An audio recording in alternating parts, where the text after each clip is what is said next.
What's good, y'all? Welcome to the latest episode of the HipHopHumboldt podcast. It's your boy David, and man, I got another dope one here. I am sitting right now in the studio with Rowdy and Cameron. Shout out, fellas. What's up? Yep, shout out to HipHopHumboldt, man. Thanks for having us. Awesome, yeah. So happy to be on, man. Seriously. Blessed to have you here right now, man. You guys have been like doing some cool ass things in the last few years, man. Like, and I want to, get into, the timeline of it. Any stories that you guys have. I don't really have like questions at the end of it. If we want to chop it up over conversation or something like that, I'm into the banter and back and forth. We could do that, you know what I'm saying? But I definitely at least want to get like a timeline of what you guys have been doing. Mm-hmm. Sounds great. Yeah, no. Yeah. Let's go. I came out of the womb spitting bars. It was just like a crazy thing. The doctor was looking at me and I just dropped like a quick 16. And from there on, at age 1, I was hitting the studio at least like for 16 hours a day. Like it was anyways, actually, like real talk though, I've been I've been in love with music my whole life, like no joke, and it's weird. It's not hereditary at all. Like neither of my parents are really like musicians or anything like that. But I've been like a performer in a sense pretty much my whole life, and I've been obsessed with music. And then the more it was introduced into my life, and the more like hip hop came around, I felt more and more in love with it. Mm-hmm. And it's been a dope journey. But this man right here, Cameron, introduced himself. He's also been into some music. Mm-hmm. Yeah, what's up, Cameron? What's up, man? Yeah, a few years ago, I was DJing with Accurate Productions, was helping manage the company, and dope. Yeah, worked out. Shout out Juice. He worked with me too. He's been a part of this journey for a long time. Yeah, shout out to Juice, man. Mm-hmm. Yep, he's a magic man for sure. I didn't know that, man. So this is all I'm learning this right now myself. So he was with Accurate. You were with Accurate. That's dope. Yep. No, yeah, like Accurate provided a lot of good things for us as far as like allowing us to create our own vision and like kind of like see that like we can accomplish whatever we really wanted to make happen. So shout out to him because he's made a huge leap in what his starting vision was, and it's like just been so genuine and like good to like not just the county but people outside the county and anyone that really like just messes with music too. So yep, facts. We've been talking about Juice on this podcast the last couple, man, because we had Albert, the one that just dropped today, Albert. Yep. And he's done a track with Juice, and collaborated with Juice, so he was giving him shout outs. A dude you guys might know, Jose Baby. Yeah. I've seen his stuff a little bit, I think. Yeah, he's got some stuff with Juice. People got good things to say about Juice, man. My boy Roz done a track with Juice. You know what I'm saying? Mm-hmm. And of course, I had Juice, Reef, and Soul on. Yep. Yeah, man, they're doing good things. I love Juice's studio too. Yeah, it's beautiful. Yeah, no, he's setting it up the right way. So that's sure. Yeah, like on a real note, like his studio now, man, compared to like when I started like really getting into. I started really getting into hip hop when I was like 13. Like I always listened to hip hop. Like I remember I got this my brother's hand-me-down iPod when I was like probably in like 4th grade, and it had like a bunch of like old Eminem, a bunch of old Lil Wayne. I went crazy on, and Kanye. Which is a hot topic right now, but we about the music, cuz. Yes, we about the music, exactly. Like Love Lockdown was like the first song I ever heard. I was like, oh my god, that's off 808s and Heartbreak. Yes. I heard that and I was like, this dude's amazing. And then I just listened to like the same songs for forever. And then he downloaded a bunch of music, and that's where I kind of got into the newer guys, where I found like my real taste, like my favorite guys like Kendrick, J. Cole, Drake, Mac Miller. Okay. Like those are kind of like my biggest. Rest in peace, man. So underrated. Amazing artist. Mm-hmm. Anyways, so that's kind of where like my love for everything kind of flourished. And then around 13, I always wanted to do it, but I just was scared. Like, it sucks to suck at something. Like that's the biggest thing. It sucks to suck at something. And I was scared I would never get good at it. But like Cam was one of those guys, like if you want to be great at something, you can be great at it. You just have to like focus on it. And I've always had that. Like before I had done that, I got like obsessed with YouTube, and for like 3 years I did YouTube videos every other day I'd post like a YouTube video. I taught myself how to edit. I recorded myself. Like I did all these things. I was in like I was in 6th grade. I was using like Final Cut Pro, like editing all my content, like going crazy. Like that's crazy. And so like I've always just kind of had that obsessive personality where it's like if I'm gonna choose something, I want to get really good at it. And then when I was like, okay, well, music is that thing for me. Like it's that thing. Like YouTube videos were fun or whatever, but like I've always had like this deep sense of like wanting to do music and perform and all these different things. And so I decided at 13 I was gonna really focus in on it. And then I recorded my first track in Eli's little JUiCEBox, like literally like this like little shack in the back. And from there on, I mean, the rest was history. But like, he's recorded so many songs for me. I feel bad for him because like he had to sit through some rough songs. Like the first song I recorded with him was dope. But then like I went on like this weird thing where I was just like, every time I go in there, I was dropping like 5 verses on a song, and I can imagine like being Eli and having to like sit through this like 13-year-old kid like just trying to rap his ass off. But oh man, he saw you come up, dude. Yeah, more than anybody, pretty much. Like, cause I kind of like keep it to myself and like my own little space, and like I just work a lot like solo. And so Eli is like, I've worked with Eli more than like anybody else in Humboldt County, like by like a large amount. He's just that dope though and inviting, you know what I mean? He's working with everybody and will just, support them. Yeah, no, definitely. Yeah, he's so cool. Thanks. Yeah, no, it's Eli when we first went in to see Eli, Rowdy was in such a space where he just like knew that he was passionate about music, but just like, young. He was young. Yeah, so it was like he had a lot of work to do, and that's what I was trying to tell him at a young age is like, because you can tell like when a young child has potential in something, but it's just like you're trying not to feed them too much and be like, oh, you're great, you know what I mean? Because let's be honest, like you got to work for something to be actually great, to be recognized on a level, Yeah.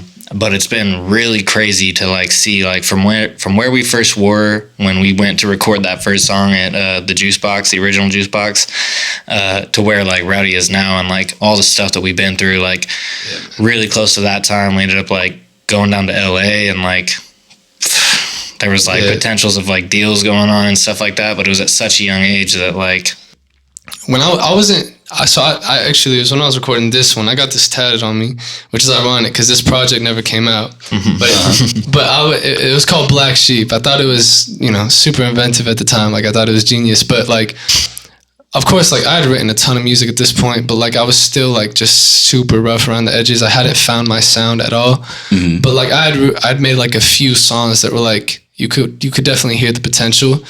And so we had this crazy connection where like I was recording at Eli's all the time, and I had a bunch of songs, and then my brother's Cameron's brother-in-law, Garrett, who runs Triple Hex. I don't know if you know Triple Hex. I've heard of it. Yeah, Triple Hex. Yeah, it's most fire weed you'll ever find. Yeah, it's a weed brand. Yeah.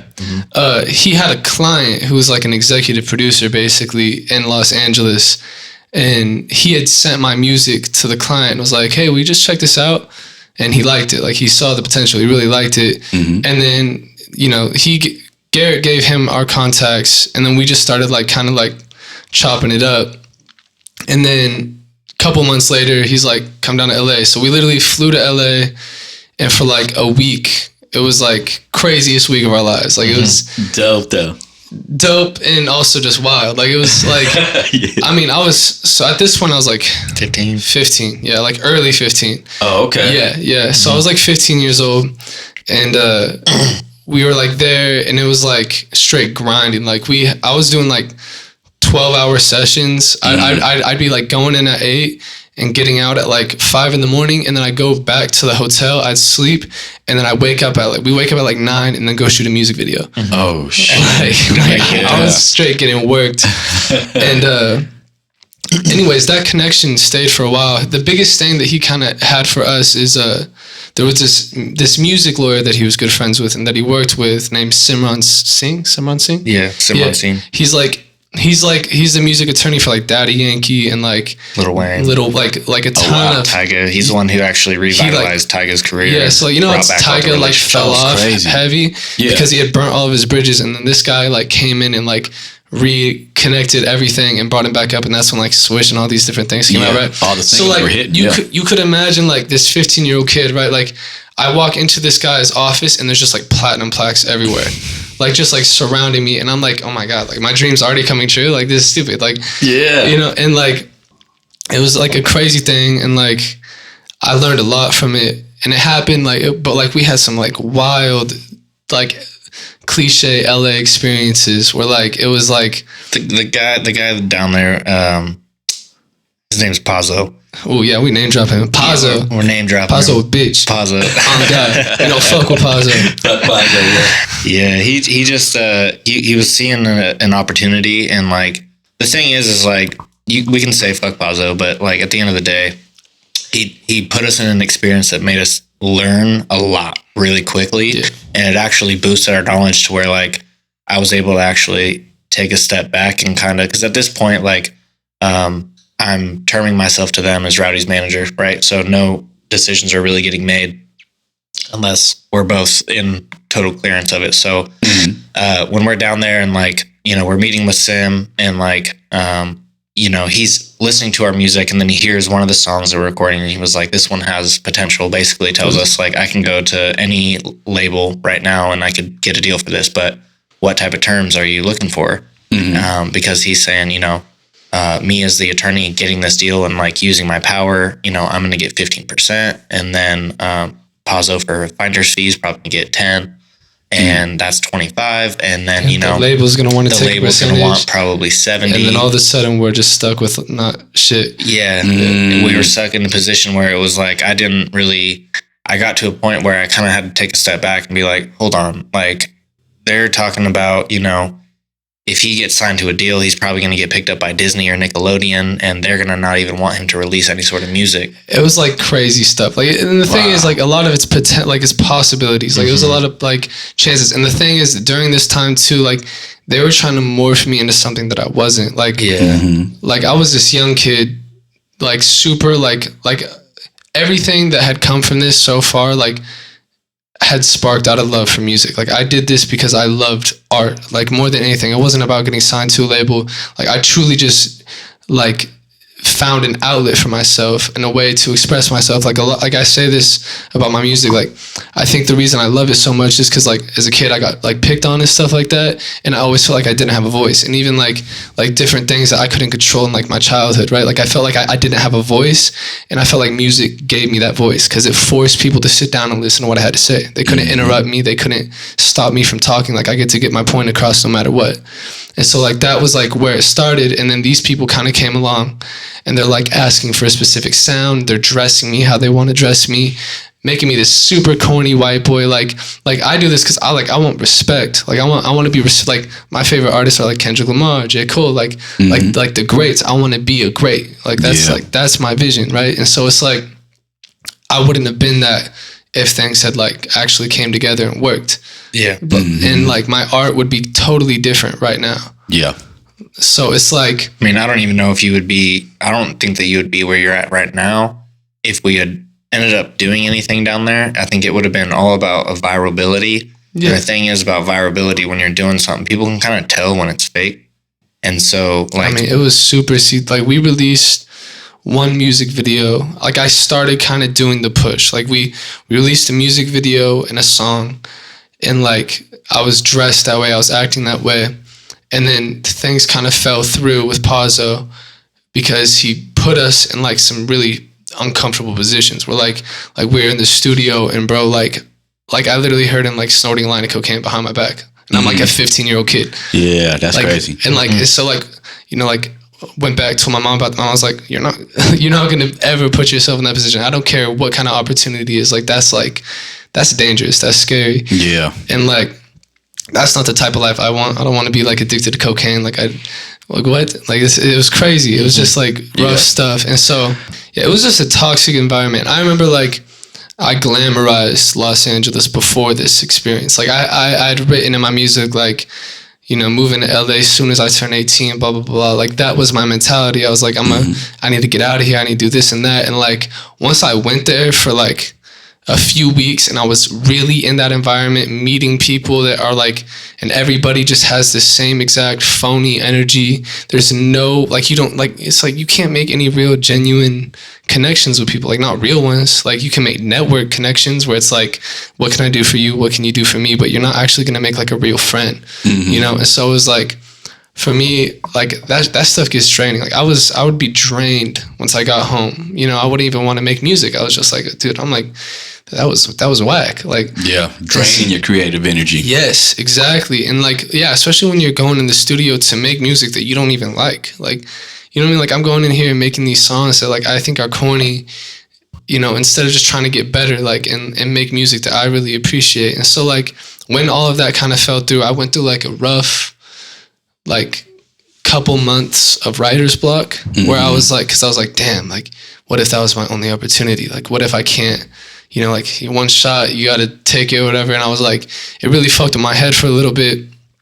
And then COVID hit. And we went to Hawaii. We were in Hawaii when like COVID hit. Yeah, Maui. And I was like, at this time, I'd written like 2 songs in a span of 2 months, which was like wild for me. Like, I write a lot. Like, I'd write all the time. And I was like, I don't know, something hit me. We were like watching the sunset or something. And I was like, I had this idea. It was like Chasing Clouds, I think was the idea. And that was like that was going to be the name of my album. Cause I was like looking at the sky and I was looking at these beautiful clouds. I'm like, damn, I'm like really chasing this, like this dream, like this, like just so high up. And I was like chasing clouds. And I got, all of a sudden I came back with like this extra juice. And then COVID hit. And I was like, oh wow, now I have nothing to do but sit in my room and write. Like, I had nothing at all. And like, that was when like I took the biggest jump so far that I've seen in my skill set. Like, what I was writing in LA, it was all right. Like, and I would have like certain like peaks where I'd like really show my potential, but then it'd be like, everything I wrote after that would be like kind of mid, like whatever. But then once I started getting into this mentality, I was like trying to write an album and I was like going really hard on it. I was writing so much, my skill just like went way up, like in a span of like quite a few months. And then I met Austin, which was a producer from Nashville who produced a song. But like, we had the connection and everything, but I was never confident enough to like work with people that I wasn't super, super comfortable with. And then with Austin, like, we started doing like these virtual meetups where he'd produce a beat for me and I started writing to it. And all of a sudden, Chasing Clouds turned into Grow Up. And we ended up, like, he helped me executive produce what I call like a classic, like a modern classic. Like, that shit, it's so fire. It's a great album. Yeah. I released it when I was 16.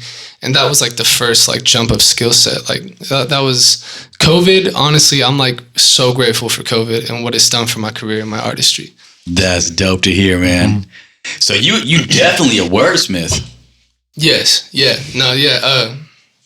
This dude be having double and triple entendres for days where I'm like, bro, people, it's gonna, once you have like stan followers in the future, like, they're gonna be listening to all these old songs and be like, dude, this dude's been crazy since the beginning. But like, he just really, I just love crazy concept. I love everything about like poetry, and like that's what made me fall in love with hip hop is like what you can get across in such a short amount of time. Like, you know, like 16 bars can be less than a minute and yet you can tell a whole story in it, which is like a really beautiful thing. Like, it's hard to do that in a song, like a normal like R&B song or pop song. Like, people can't do that. I mean, you can get a theme across, you know, or like a certain message that you want to cross. But like, to tell like a really beautiful story, I think hip hop opens the doors for that in a really great way. And it's just like, for me, it's like just therapeutic. Like, I really do like make most of my music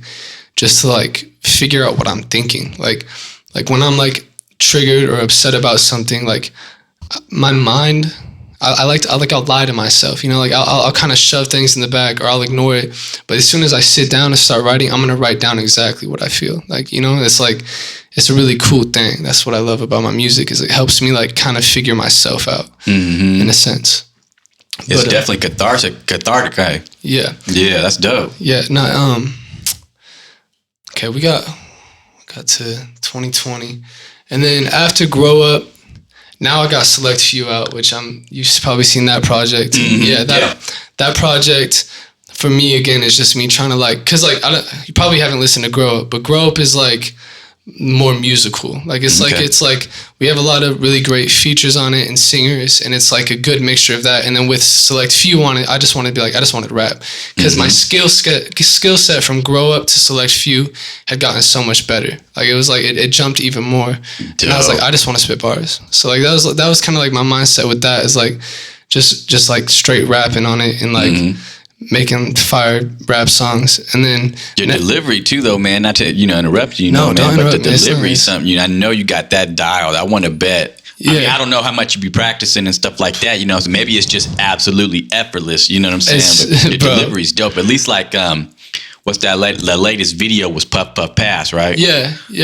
No, latest video was climbing. We did a video that's climbing. Right. Yeah. Nah, bro, I practice more than most people by a large margin. I mean, I'm obsessed with this. Like it's like my soul. So it's like it's a part of the game. Delivery is definitely delivery and charisma together. That's gonna make you solid on stage. Yeah, and I'm like a one take type artist. Like I'm not the type that punches in. Like that's not kind of like, because I just write so much, and I'll write, and then like as soon as I have a verse finished, it's already like in my head, like it's memorized, like almost instantly. Oh damn. Yeah, and so I have my stuff memorized. So then I just like, and I'll just like, so when I'll write like 4 bars, and then I'll play the song back, and I'll rap the 4 bars, and then I'll like, I'll move on. But like every time I get like 2 or 4 bars in, I then bring it back and then rap it out loud and hear it and hear how it sounds and how it flows. And then I'll go to like 8 bars and 12 bars. And then I keep doing that. So by the time I get to 16 or however many, how long the verse is, it's like, it's in my head. And then delivery's just been, man, like my delivery now compared to what it sounded like what I was saying, I feel bad for Eli, because like it took a lot of figuring out. Like like I used to be hella aggressive like on the mic, and like totally different from what I am now. Like but like now, like I've just learned that like trying to make my music the embodiment of like the person I am. Like I'm not like a super aggressive type energy that's like coming at you. Like I'm a chill person. Like I just like to hang out. I like calm energy. And so I was like, I like to make music with like that calm energy. And you can make hype stuff with still having like a smooth energy on it. You don't have to be yelling at someone. Like if you're spitting bars on the right beat, like it doesn't matter. So that's like, yeah. And in terms like now, like I'm really trying to just like grow even more. Like I got rap dialed pretty well. Like I'm always getting better, like no matter what. And that's like always what I fall back to. But like I've been taking music theory, playing piano, learning piano, production, starting to get into production. There you go. Producing my own stuff. I've been recording myself consistently. I have a studio that I work in. That's my studio. We built it in Cam's garage. Dope. So like like in terms of like, I just like my favorite artists, again, like they're people that like really create the whole thing. And that's what I want to be in the end. Like right now I'm a rapper, but like I'd love to be able to like look at a piece of music and be like, nah, this is all mine. Like every single instrument that's behind me was my mind. Every single word that I spit was my mind. Like that's when it's like, I don't know, that I'll look at that piece of music in a whole different light than I've ever made anything so far. Cause like at the end of the day, like a producer is just as important as a rapper, right? And so it's like every song I've ever made is at least 50-50 with someone, which is amazing. Like collaboration is beautiful. But like, I don't know, the idea of being able to look at something and be like, wow, I did all that, would just be like such a dope feeling, I feel like.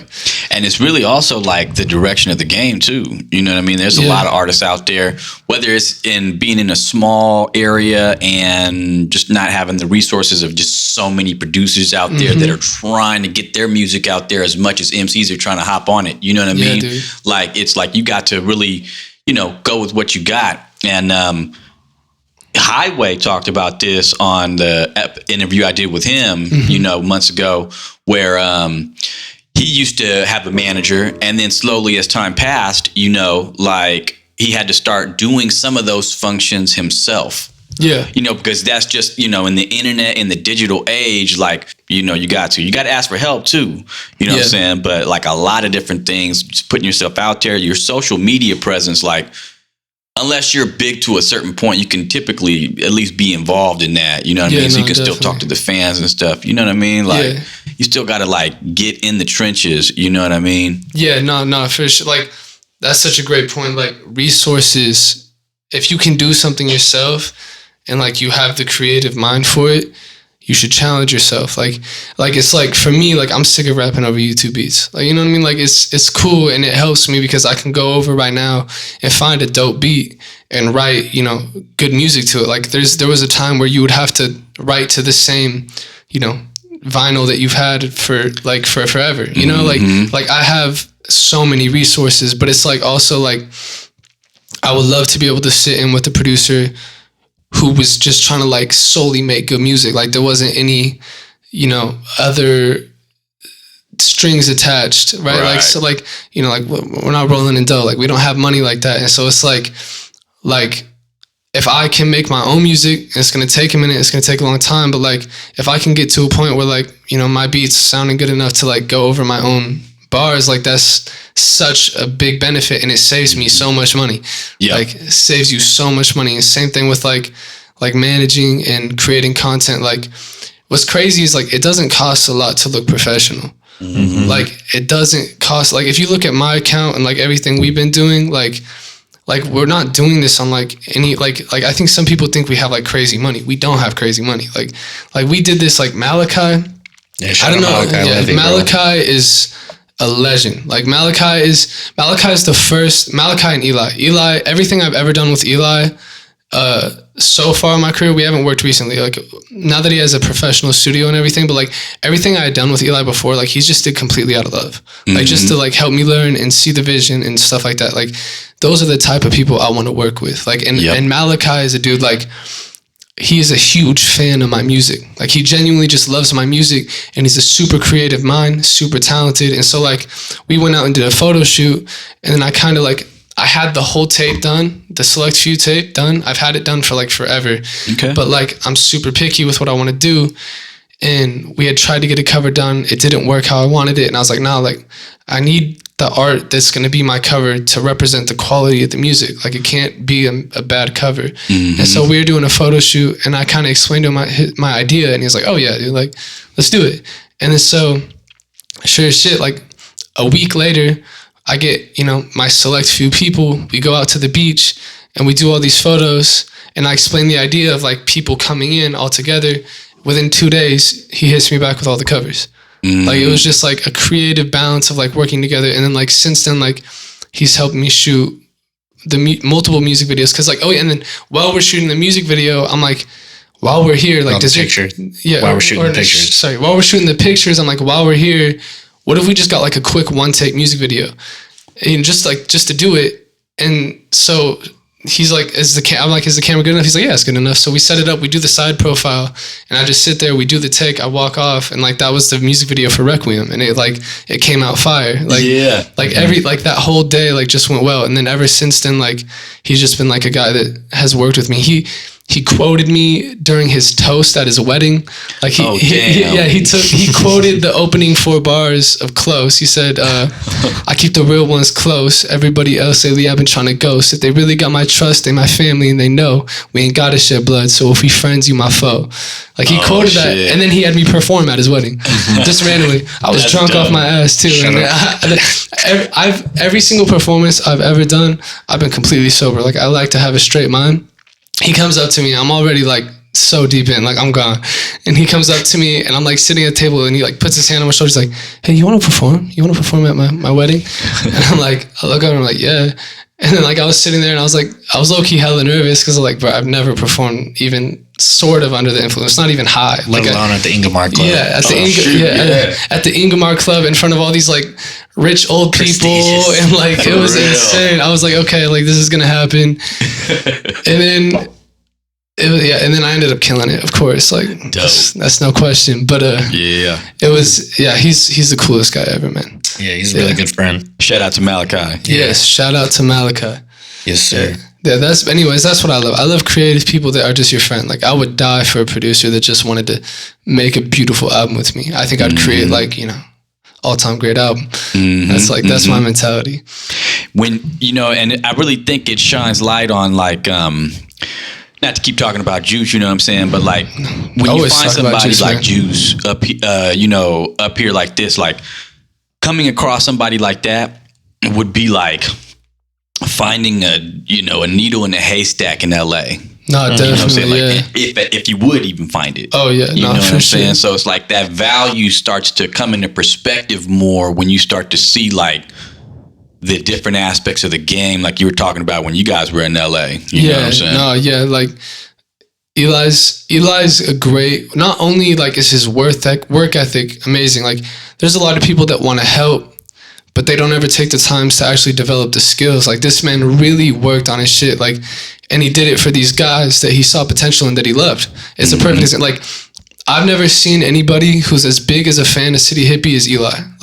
Like whenever Eli would show us new music or anything that they were working on, like he's the dude that's like, bro, like listen to this. Like this shit is so good. Like like he just loves those guys and the music they're making. And so he's like, damn, like I want this music to sound better. So I'm going to develop my skills more so that I can help it get to that point. And like, dude, like what he did with Reef, like I like Reef's talented ass dude, but as soon as he was able to get in the studio and start working with Eli, like his sound grew so much. Like he and his confidence too to actually just release music. In general. Man. Like he dropped 2 singles this year. Dude, no, he's like Reef's sound has developed. Like he used to just just rap. Like if you listen to his old stuff, like he's just like rapping on it. How he goes from that to like these beautiful melodies and like great songs and like well-structured fun songs. Like that's just super impressive development. Like, and it's a lot thanks to an engineer. Like if you have a good ass engineer in your studio that's able to record you that you're comfortable with, you will grow as an artist tenfold. Like I think engineer probably more important than even a producer. Like engineer is more important than anything. And like that's for me. Like I've been teaching myself how to kind of engineer because like I don't get comfortable with people like that. Like I'm not like that. Like I hold my art really close until I'm like, this is it. And so like I've been teaching myself how to do that because it's so nice to be able to have something sound good initially as soon as you record it. Like because if you listen to something back and it just doesn't sound right, it can kill the whole vibe. That's why engineers are like, and Eli especially, man, he's incredibly talented at what he does. Yeah. It's all the City Hippie guys, man. They're all super talented. It's really cool. Like Archie is a big guy. Archie like hopped on a song with me when I was like straight booty. Like I was not good, man. Like the song I was making was not good. It was Black Sheep though. Like I don't know who let me get this tatted on me, man. Like it's rough. You'll never forget. It's a memory. It's a memory, yeah. But like Archie, like one of the most creative dudes I've seen work. Like he's such a creative mind. Like he's super cool. And then all those guys, Honest is wild. Honest, did they talk about Honest at all? They sure did. Yeah. Honest is, bro, that dude is... He's killing it right now. He might be the most underrated rapper I've ever seen ever. Like, oh God, he's crazy. Like he should at least have like a solid core, like, you know, fan base. Few thousand people that are obsessed with his music. Like it's just, but there's so much talent around here. It's crazy. A lot of gems, man. It's crazy. Yeah, for sure. I think that like one of the issues, me and Rowdy were actually talking about this on the way out here. Like, I think that like a lot of people, you know, like a lot of local people think that like Humboldt rappers just won't make it. You know what I mean? Because of where they're from, because they're from Humboldt and like, you know, like Highway kind of talks about like a curtain. You know what I mean? Like we're like on this island of like being a couple years behind than any major city on like music and stuff like that, right? Like there's like been this like perception of like Humboldt rappers, right?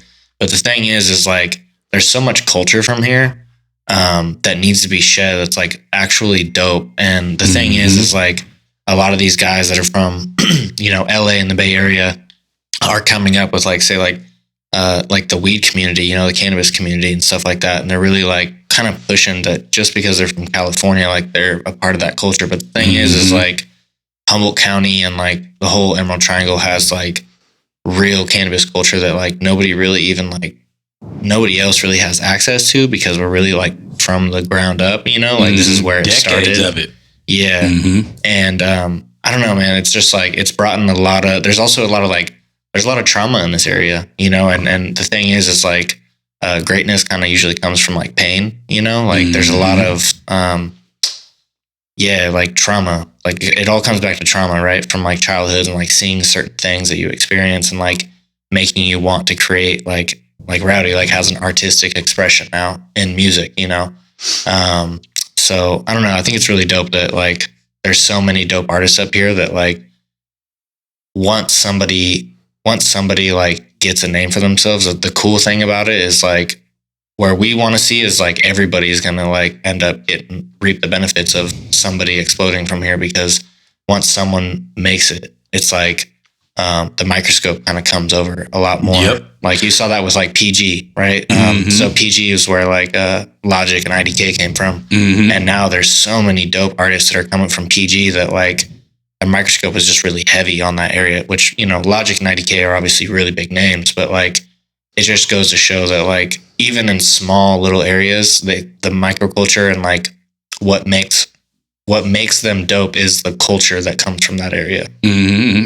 Like look at Buffalo. Yep. You know, 38, well, I'm talking Ransom, 38 Special, and we're also talking about Griselda. You know, they put Buffalo on the map. Yeah, Griselda's crazy. Yeah, no, it's definitely like it just takes one name to like be like, oh, what's going on over here? Like, where did this come from? Which is like a really cool concept, and I'm trying to be that name. Like, I have big aspirations. That's for sure. Like, hell yeah, hey man, you got it. You got to. You know what I mean? Because that's you have to put yourself out there. Like, you know, people say that this is a little too much. You know what I mean? But I really feel like what certain artists do, like Kendrick. You know what I mean? Like certain artists have said, like, well, I will accept like some level of like GOAT status. I will accept like I am the best, you know what I mean? And so, or I've got, you know, I want to be the best. Yeah. You know what I'm saying? So you're completely fine with that, guys. Hip hop is a competitive sport. Like it's seriously competitive. I don't care what anybody says. Every artist that's in rap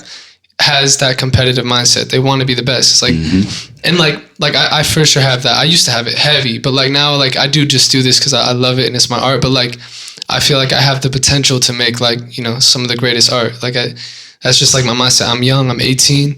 I've already made classics in my opinion. And my only goal is to continue to make more classics. And it's like, if I'm going to, you know, look up to these people who are incredibly talented, like I got to at least, there's no reason I can't strive for that. Like we're all human. Everybody starts, in my opinion, from the same base. Like it comes down to like your mentality and like what you want to be. Like, you know, the world is yours. Like it's I feel you, man.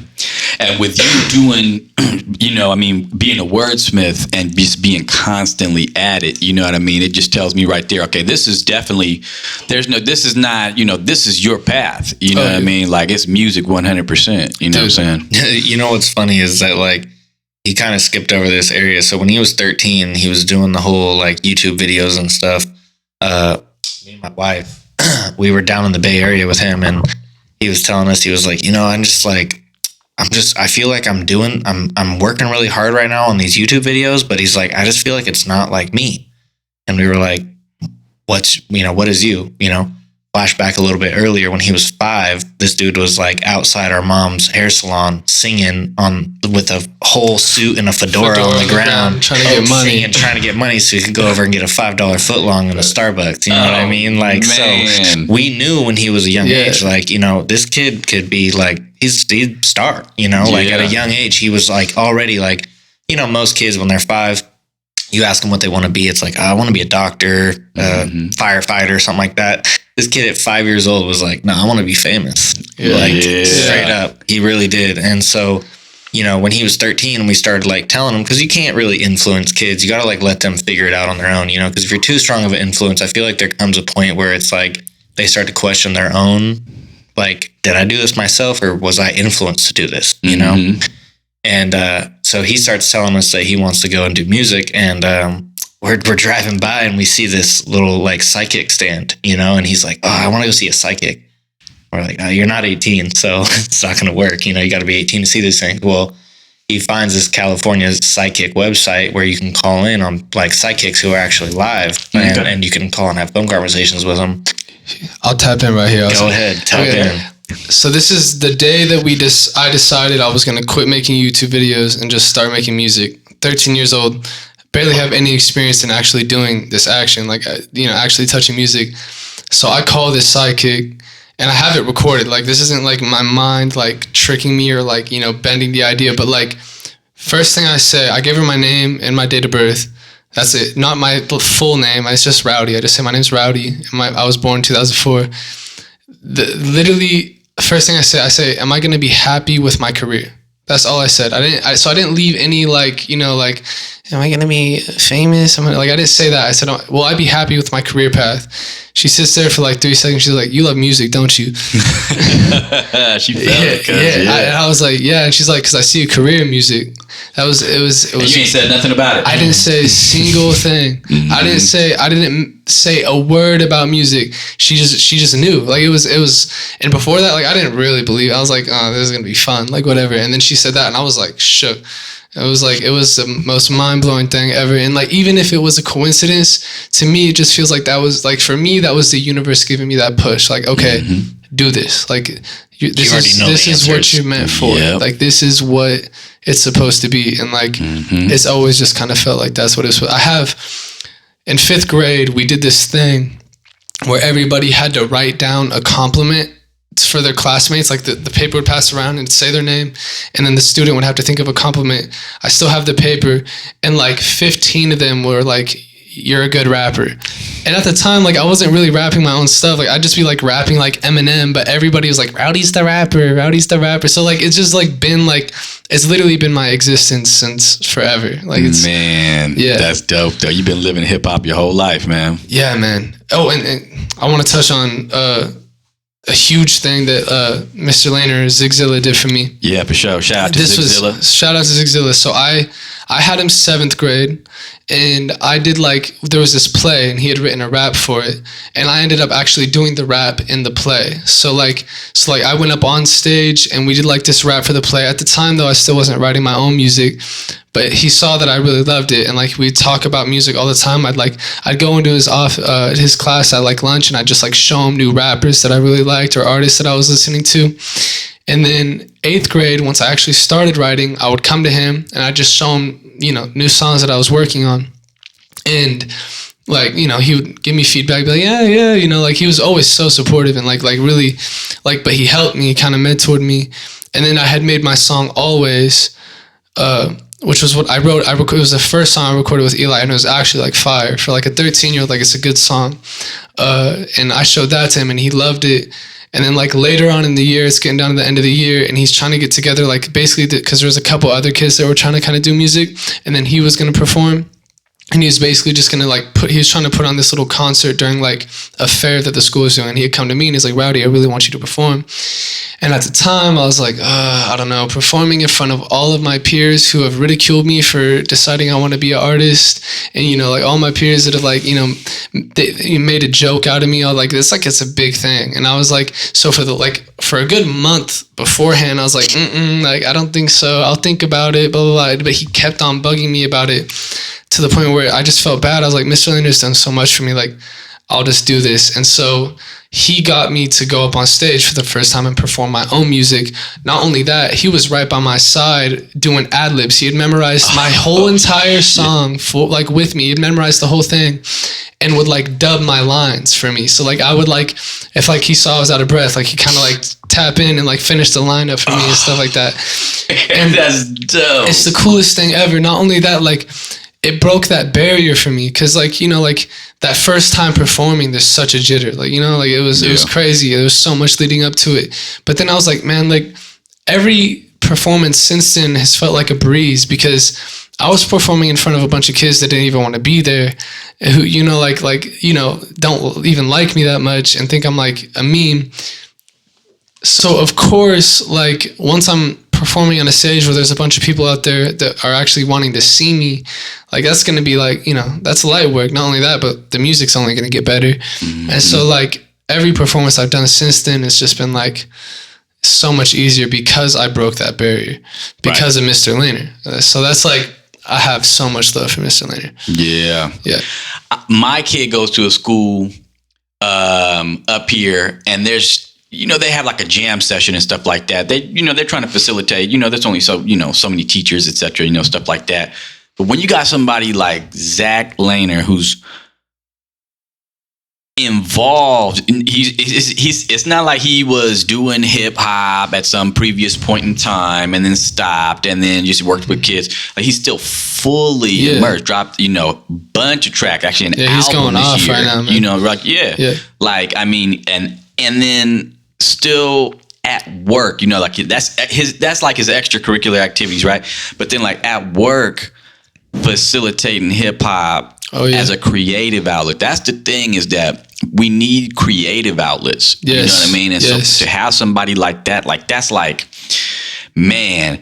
And I'm not even, when I just think about it, between and Zach Lehner and Juice, man, like that's like a foundation. Yeah, man. No, definitely. Yeah. Is another person I want to touch on who's in the school system, who's really like bringing hip hop into it, is Maggie.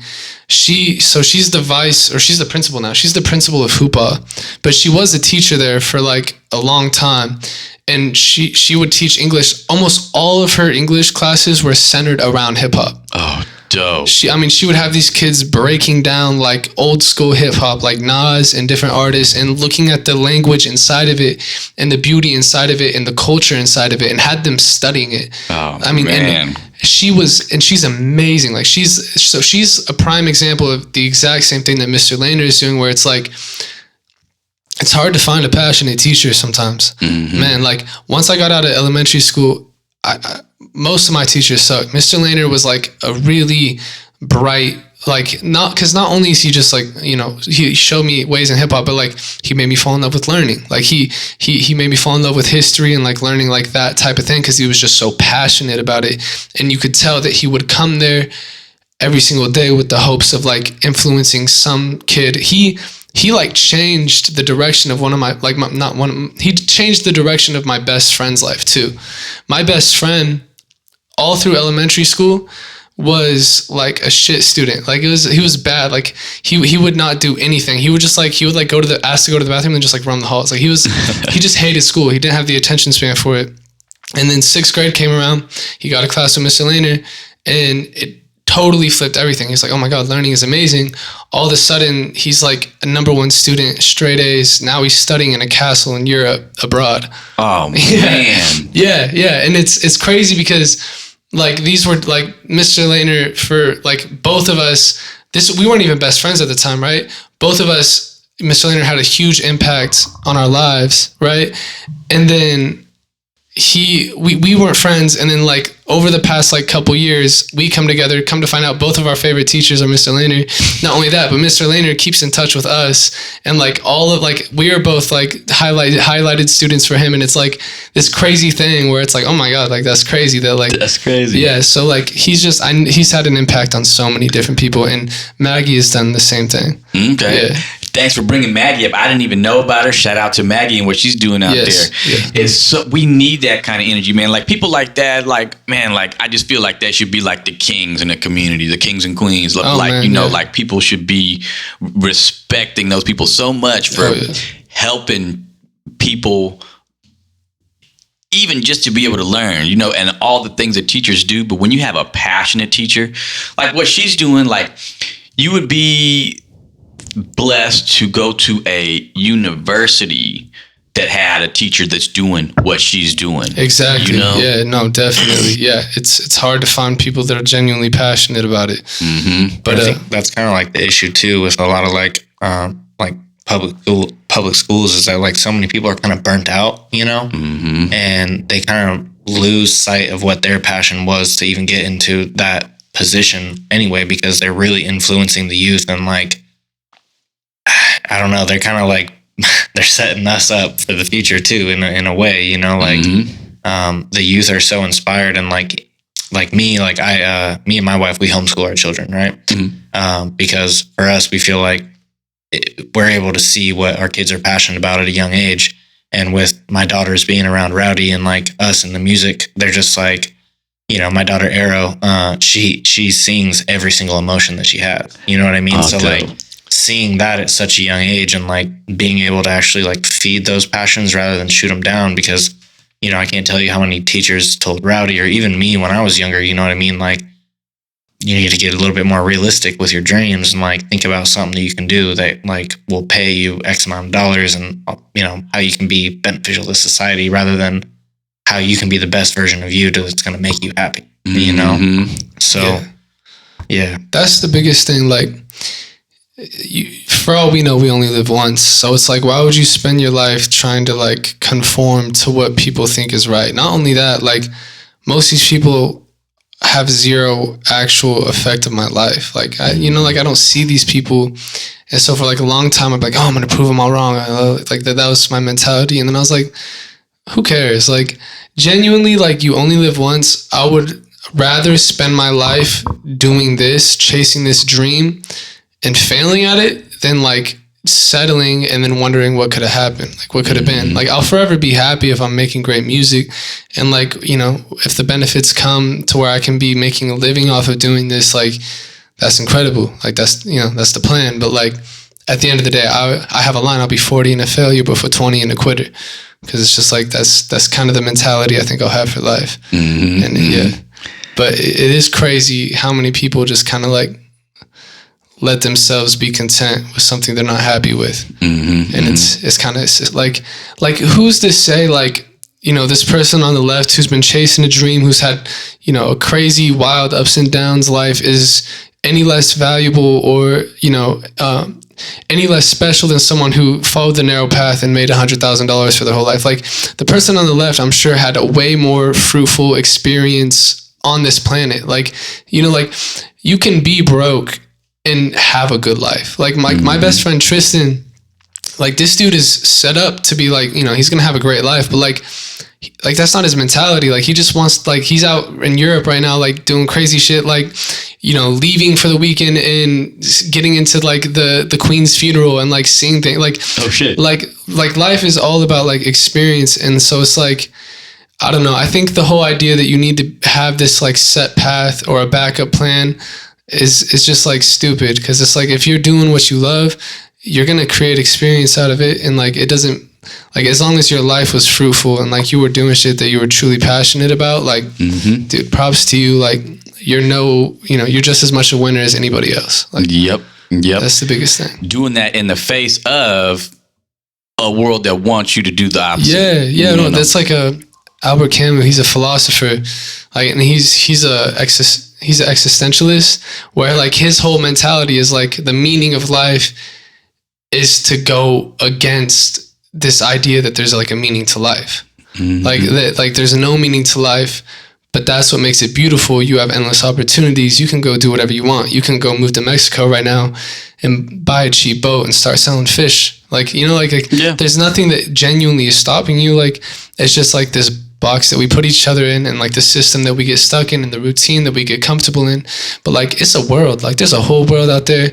You can do whatever the hell you want, like as long as it's, you know, respectful to the people around you, and like you're living out your life and you're not bugging other people. Like, do your thing. Yeah, that's like, I don't know, I think that's a huge thing. Like, people get too caught up in what other people are doing. Like, what's the point of that? Like, focus on yourself. It's that easy, you know, like focus on yourself and show love to people. If you want, if you see something someone's doing that you like, show love. If you don't like it, keep walking. Like, it's that simple. I don't know. Right. That kind of thing happens a lot on social media, where that, you know, what you just said right now, that's what people should be doing. You know, you should just move forward. Like, there's all kinds of people that will, you know, there's the internet sleuths, you know what I'm saying? They're out there, you know, screenshotting away, you know, and stuff like that. Like, if you just, me as somebody that's making content, like, I don't have any time for that. I don't even look at like other people's stories as often as I should to just show them love. Like, because what I'm actually doing is like showing them love on the timeline. Let me like their posts. You know what I mean? I get called out as like a bot because I'm like liking everybody's posts. You know what I'm saying? Like, it happens like that. Because I'm, like you said, just show love, keep moving. You know what I mean? Like, that's my MO. No, man, that's what I really respect what you're doing, because it's purely out of love. Like, you're just giving people a platform and seeing a passion and something that you're passionate about as well. Like, you love hip hop and you love to see people out here doing it. And so you're giving, like, it's a really cool thing. And it's Like, it's like you're going out of your way. Like, most people don't even, like, you don't need to do shit besides mind your own business. Like, what's causing you to want to, like, you know, prey on someone that's chasing their dream? You know, that's crazy to me.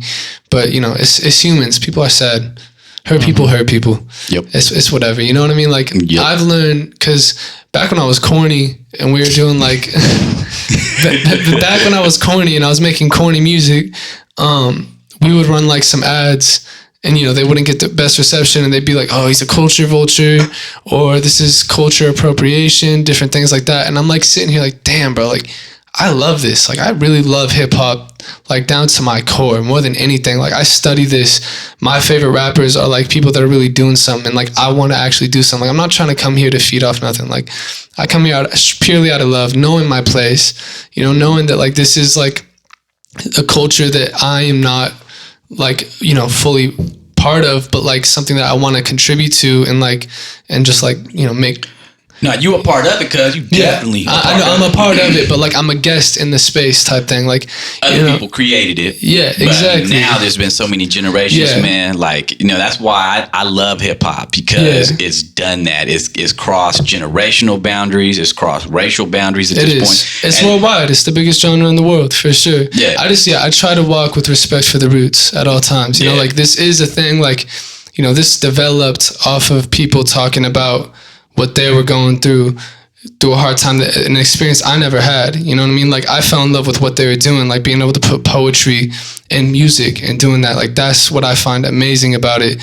And the fact that it was able to do that in a way that, like, some music just can't, like, to speak on such, you know, heavy things that are happening and do it in such a tactful, thoughtful way is, like, it's absolutely amazing. And it's like, with the eloquence that you bring to it, you know what I mean? Like, appreciate it, man. Add that to it, man. That's definitely, you know, compelling. Yeah, man. And I'm just trying to, like, constantly grow and provide art that has, like, actual value. You know, like, that's, like, my biggest thing. Like, I'm, like, the music and the mentality that I have going into making music is, like, if this isn't, if I don't feel like this is adding something to the music world, like, there's no point of putting it out for me. You know, like, I like making music that people can feel. And, like, people can hear that, like, I made it because I felt it. Like, this was, like, a real moment in my life where I had to sit down and express myself. And, like, I think that's what, like, has made my music resonate with, like, the people that it has. Like, you know, like, my biggest songs are songs where it's, like, I was just, like Tides is still getting, like, 100 streams a day on Spotify. It's been out for 2 years now. Dope. And it's, like, it's just because people hear that, and it never gets old for them. Like, the people that liked it 2 years ago when it connected and started creating, like, that tight fan base of people that really like it, like, it connected with them in a way where it's forever a song that they're going to hold dear, which is, like, what's, like, really amazing. And if you continue to make that timeless art, like I posted when I released Climbing, I said, this song will have 100 million streams someday. Because I truly believe, like, whenever my time comes and people fall back on the music I've been making, like, all these songs that have real emotion, like, that never, like, that's timeless. Like, it doesn't fall off. It doesn't get old. Like, you know, like, you can listen to Good Kid, Mad City tomorrow, right? And it's just as timeless and amazing. Or To Pimp a Butterfly, or anything on Kendrick's, like, catalog. You know what I mean? Like, that's crazy. As you were talking about being timeless, man, I was like, that's what Kendrick does. And then you said, that's crazy. Dude. Nobody makes art like Kendrick, in my humble opinion. Like, I agree, man. That man changed the way that I look at music. Like, before that, I would listen to albums, but then when I listened to that and I saw a whole movie in my head, I was like, what? Yep. And then I realized, like, man, like, this dude, like, it's, like, the detail orientation and, like, everything. Like, he really just, like, looks at everything and puts it together so masterfully. Like, that, in my opinion, that man is, like, better than Mozart. Like, yeah. And I'm the reincarnated Mozart. All I've written is classics, but, like, that's what's up. But Kendrick is that dude is, like, something else. And it's crazy because I truly think, like schools are going to be studying, like, his work in, like, a few years. Like, not in a few years, and like give it, like, 20 years or, like, 30 years. Like, people are going to look back at, like, To Pimp a Butterfly, and, like, that's, like, a culturally relevant thing to the times and what was going on then. And this man proceeded to, like, touch on it in such a way and create, like, these anthems and speak for his people in such a beautiful way. Like, that's, like, that's on some like Malcolm X, like seriously like a prophet type thing. Like he's amazing. Yeah, Kendrick, what do you think of Mr. Morale and the Big Steppers? Oh man, I definitely loved it. I was trying to ask the boys from City Hippie what did they think, but the brief soul was like, we don't want to touch on it, man, because it's heavy. It's definitely like he don't want to touch on it because he's a hater, bro. He's a big hater. Nah, him and Eli got on my ass because I'm talking about how it's a classic, and they were just shitting on. I'm like, man, y'all. They got a high standard though. Eli got a high standard, man. Eli got a high standard. Kendrick's meeting every standard, man. Like that's like I feel you. How can you have a high standard for like one of the best records, one of the most like what frustrated me, like people like they were saying like I'm not gonna get into it. That's just gonna be bad. But like overtime, yeah. In my personal opinion, like it sounded nothing like he's done before. It was the most emotional, raw shit I've ever heard, and everything he was touching on is like what I love about it. Like that's what I like to do in my music. Like I like to write really personal music, and with writing personal music, people can find ways to connect their own experience to that, and that's what Mr. Morale was. Like that was that man owning up to his own personal flaws. Like, like so many people before this album viewed Kendrick as like this perfect person because he's really intelligent and he makes great music. But most of those people that are really intelligent and make great music aren't the best people. And he owned up to that, and he owned up to his flaws and like his, the thing, like his generational traumas and the way that it's affected him and the way that he's acted in his life, and like how he's trying to heal from it and grow. And also like the way he's like letting go of like his, savior mentality. Like there was so much depth to that album that like, that album is incredible. That's my album of the year. Yep. And the Forever Story. The Forever Story is crazy. Oh, I love some JID, man. Bro, he's top 3 in the game right now. Yep. In terms of skill, like, dude, that guy can rap. Yeah, he can. And he can make a song, and he can sing, and he can do it all. Like, oh my God, yeah. That's one of Cole's best in the last few years. That's probably one of his best signees right there, man. That was a good move. Yeah, dude. The whole Village pulling them in like that, Earth Gang 2 is dope. Earth Gang is great. Yeah, I've seen JID, I think it's 3 times now. Live? Yeah. Damn. I met him at a meet and greet one year. That was really dope. Yeah, man, I was wearing this like No Limit Records like tracksuit, and he was like, oh, that shit is dope. And I was like, I was tripping, man. He's a super cool guy. Like he just, from what I've seen, he seems just like, and you find anybody in Dreamville, they're probably going to be super genuine people. Like, Cole, I think Cole probably goes off vibes more than anyone. I think Cole is probably like the coolest person in the music industry. Like he just seems like a genuinely nice guy. Yep. So I feel like he's doing what you were talking about, you do, in that he's the music that Cole is putting out there, like, is 100% Cole. There's not. I know that he's, of course, in charge of Dreamville, so he has the ability to do that. But separately, I mean, like, there's no level of like anybody putting any creative influence on his album. That's what I'll say. Like, there's a high standard on Cole, of course. You know what I mean? Like, and it's probably not his best record, but it's still a record. Like, and man, like, there's some great songs on there. I'm trying to remember the one where he's rapping about taxes. That song goes so hard. Oh yeah, I love that song. Kevin's Heart is a great song. 1985. Yep. Yeah, shit's on Lil Pump real quick. Like that was there's great records on that. Like it's so yeah. I definitely think it was. There'd be parts of it where it was just a bit draining. Like it just kind of felt like it was like pulling a little bit too long, and like the beats weren't like, it wasn't his most inspired album, but it was still like, he's J. Cole, he's rapping, like he's got bars. Like I can always listen to a J. Cole, and he's got the best. Like he's got one of my favorite voices, so I could listen to him, rapping over farts. I probably like it. It's yeah. Man, what about so we talked about Kendrick, JID, Cole. Who's another one of your favorite rappers, man? Influences. Tyler the Creator, man. That's that dude. I mean, Mac Miller too. I'll touch on Mac Miller after Tyler, but yeah.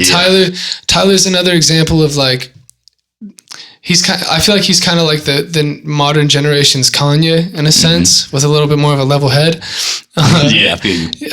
But like the overall creativity that he inspires and he brings is something I want to do, like with the covers and things like that. Like that was me like trying to take my art to more than the music. Like, you know what I mean? Like I feel like people can like if you're gonna run ads or something and try to like bring fans in, like if they find, like I think when people find my page, like that's just like intriguing. Like, you know what I mean? Like, you see that, and you see like all these people getting added to this cover, and it adds curiosity because it's like a whole world. You know what I mean? It's like when artists kind of create a whole world around their music, like Tyler does, like that's like very impressive and inspiring. And like, that's what I like. He's just a creative all around, and his music's phenomenal. And he's a great rapper. He's a great singer.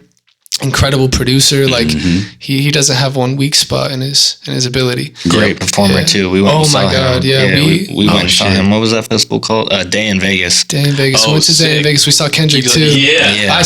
It was cool because we got to see like Kendrick, you know, first time doing like the big steppers type energy where he came out and he was like stomping. Like, he didn't perform any of the music, but those videos went viral on me. That's crazy. It was like all the foreshadowing for what was coming, and oh my God, it was literally the most amazing experience ever. But him and Tyler were like two of the best performers I've ever seen. Joey B.A. killed it. Oh, Joey Badass? Yeah. Oh, Joey Badass is another one of my favorite rappers. Yeah, I love him too. He's dope. Joey Badass is fucking, oh my God. I saw him in Logic down in San Fran years ago. Yeah, we saw Logic too. I used to be a huge Logic fan when I was younger. You know, as he fell off, I kind of like fell off with it. But he's made his way back around. Like, I checked out his newest record. He was rapping his ass off. Oh yeah.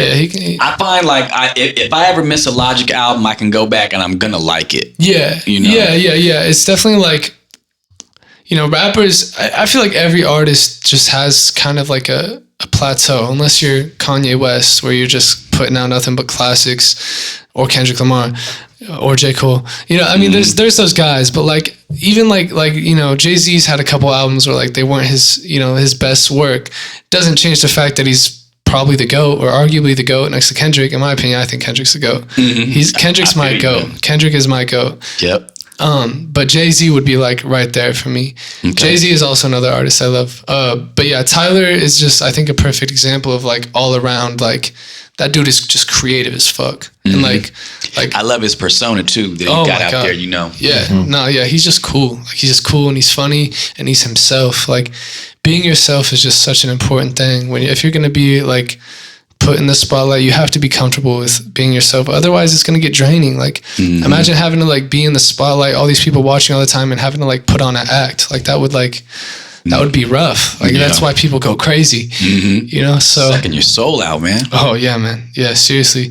And Mac, I mean, look, like, dude, music. Mac's an example of what, you know, the industry can do to you if it's tough. But what I loved about Mac, like, you especially, like, he just is another perfect example of someone that just loves music. Like his Circles is maybe my favorite album ever. It's just like, it's like a comfort album for me. Like, I can put that on, and like any emotions I'm feeling will just kind of like fade. And I can just like, and he was a great singer, like great producer, great instrumental, like he's full everything. Like, he's just super talented artist. So Mac's music has really inspired me recently, because like, I want to broaden my horizons in that sense. Like, I want to go take singing lessons. You know, I'm trying to learn piano. Like, I'm trying to like develop everything. Like, because I just want, even if I'm not the one singing on a track, like, I'd love to be able to put down a hook and bring someone in and be like, this is how I want it to sound. Like, be able to orchestrate. That's kind of the vision for me. That's a dope direction right there. Yeah, man. That's the vision. Like I said, when I don't want to put myself in a box. Like, hip hop is like my roots, and I love rapping, and like, that's always like where I'll fall back on. But like, I would love to be able to expand my horizons and just make good music. Like at the end of the day, just making good music that's soulful and like, you know, has like my mind and my emotions. Any way I can express it is like, for me, like the main goal. That's dope. Yeah. That's right there. That's how you know somebody has it in their heart. You know what I mean? Yeah, man. Yeah. And it's definitely the heart. That's like, it's really cool being able to find something so early too. Like, being able to find something that I can commit myself to and just fall in love with. Like, it's been really dope. And then have unconditional support on top of it from this guy and from my family. Like it's been nothing but like pushing me to go, which like, if I didn't have that, who knows? Like, I had so many other people in my ear that are like, oh yeah, you're going to be this, you're going to be that, whatever. You know what I mean? Like, it's whatever. Like, it's always how it is. There's always that doubt. But to have like, you know, the people whose opinions I value most being like, well, if you love it, do it. And not only just saying if you love it, do it, but helping me do it. I mean, this man is like we've been through a lot. We've been through a lot, and like, but this man has invested money in me, like helped me buy equipment so that I could build a studio and record myself. He's helped, do ads. He's helped me with playlisting. Like, this man is truly like sees the vision. He's my biggest fan. Like, you know what I mean? Like, he's my biggest fan. He sees the vision and he keeps me motivated. Sometimes you got to have somebody who believes in you more than yourself by your side. Cause like, there'll be times where like, you're like, oh, whatever. And then, this person comes in, they listen to you and they're like, they hype it up, and all of a sudden it's like, all right, I'll finish this song. And then you finish the song and it turns out to be a great song. Like that's kind of like what Cam has always been for me. He's been that rock of like, if I'm gonna doubt myself, I know he's not gonna doubt me. Like, he believes in me 100%. Yeah. Sometimes it's to his detriment. Like when I can't trust him because every single song that I make, he loves with a passion. That's when I go to my guy Jordan, who's also been a mentor for me. Jordan, shout out J-Riv. Yeah, J-Riv, man. He's like an old head, been rapping for forever. Was in San Diego most of his life, right? Oh, no, he grew up in Connecticut. He grew up in Connecticut, but then he moved to San Diego, and that's where like most of his hip hop scene was, right? Yeah, he actually worked a little bit on the East Coast with like Wu-Tang, and like he actually came up with Biggie's first manager. I can't recall his name right now, but that's how he got introduced to hip hop. And then he came over to San Diego, had a really big underground scene where, he can go and do a set on a show every weekend, make $1,000. And then, he was surfing and kind of living like the California girl life and stuff. So he kind of, don't want to get too much into his story because that's his experience, but like, he's a dope, he can rap. He can rap his ass off, and he's real as fuck. And he was always the guy I could go to, and he'd be like, nah, this ain't it. Maybe, they'd be like, yeah, keep trying. It was great because, like, again, that song Always, like I said, I just like, I touched magic for a second and made that song, and then everything after that for like a year was ass, right? And like he would always be like, it's not always, it's not always, and like it gave me that like that fire to be like, nah, I gotta top this. I gotta get better. I can't have the first song I ever recorded be the peak. Like that can't be. And he still tells me Always is my best song. It's bullshit. It's so even though he tells me on the back end, he's like, I'm just fucking with him. I just like to see that little fire get ignited in him. Yeah. There's value in that, man. You need, like you said, you need somebody pushing you like that. Oh yeah, man. No, you need it. Yeah. It's completely necessary. That's the one thing about Humboldt that scares me is it's easy to get comfortable and content. And like, that's the last thing I want to be is comfortable. Like I feel like I know my potential. And I know what I want to do, and I don't want to be like, oh, well, like, I'm good. Like, I don't need to be, like I already see it. Like, I already, like, like, there'll be nights where I'll sit down and I want to produce a beat, and then I'll just fall back to writing a verse because I've worked so hard and I've gotten so good at writing that, like, to go back to it sucks to suck at something, like, it sucks to have to go sit down and make this shitty beat when I could sit down and write this fire verse. Like, so it takes discipline to want to be, and that mentality of like wanting to be great. And I feel like Humboldt it's such a low key vibe, and you can fall into just like liking it so much. And there's nothing wrong with that. Like, there's like, if you want to be like just chill and vibe, like that's what is beautiful about Humboldt County is that it has that energy, and it's like you're not completely isolated, but you're not in this big city where if you want to go anywhere, it's an hour drive, and there's all these people from different areas, like people know each other. And it's like a nice sense of community, and it can be like, it's a nice night. It's a nice life. And that's why people, I feel like, stay with it. But it's like, when you have like an ambition, it's easy to be like, if you get into that routine, like, well, things are good. And all of a sudden 4 years have passed by and you're like, wow, like, where did the time go? And I just don't want to get stuck in that. Like, I want to like stay on things and not slow down.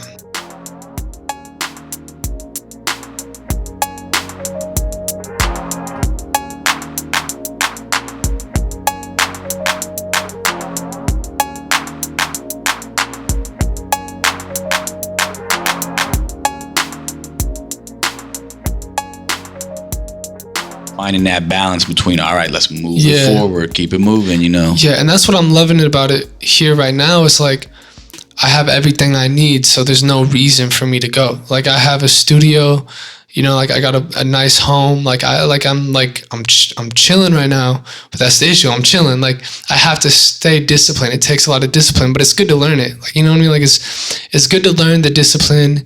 And I think it's like a kind of a good test, because it's like right now is the prime time. I'm 18 years old. Like I can dial in the hours and really master this stuff. And I have all the things I need to do it. So it's like, I just have to stay on top of myself. And I feel like that's where comfort comes into play, right? Because it's like, if you're in LA and you're, you know, on your ass and you're struggling, like you're going to feel even extra motivated to try to make it, you know, like to really push it. Like, fuck, this is all I got. Like I need to do this. I need money now. Yeah. And so like, compared to like, if you're living in a nice warm home, you're chilling, you got a nice TV, you got like, you know, you're with your family that you spend, you know, like you love their time. Like it's easy to just be like, well, yeah, this is good. And then you're not as hungry to just continue to put things down. Yep. Luckily, I haven't had that problem. I'm always just hungry to put things down, but I fear it every day. Everybody has like this conception that like I was just like gifted with it, and that I make, because I released a good song when I was 13. I you know, like, and I've been good about what I release. You know, like I haven't released, you know, one of my shit tracks or anything like that. But like they don't see the 200 songs that I wrote, you know, in between this song to that song, or every single verse that I've penned, that I've scrapped, or every time I've gone into Eli's studio and recorded a wax song. Like they don't see that part of it. Like anybody could be at the level I'm at this age if they had started at the same time and put in the same amount of work. Like it just comes down to like, if you really want to do it. Mm-hmm. And a lot of people don't really want to do it because it's draining and it's hard. Like being creative is, in my opinion, just hard. Like it's amazing and it's healing, but it also can be the polar opposite. Like every single day, like, you know, like I'll like tonight I might go home and write a great verse. Right? I might write a great song, and I'll wake up the next day and be like, okay, but can I do it again?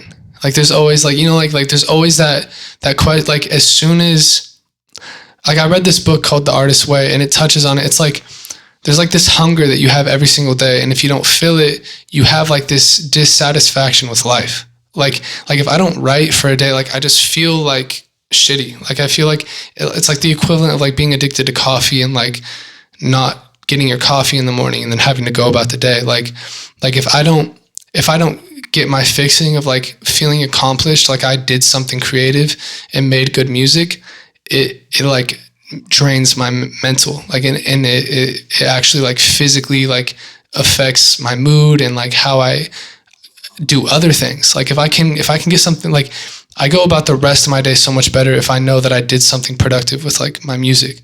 And for a lot of people, like it's not like that.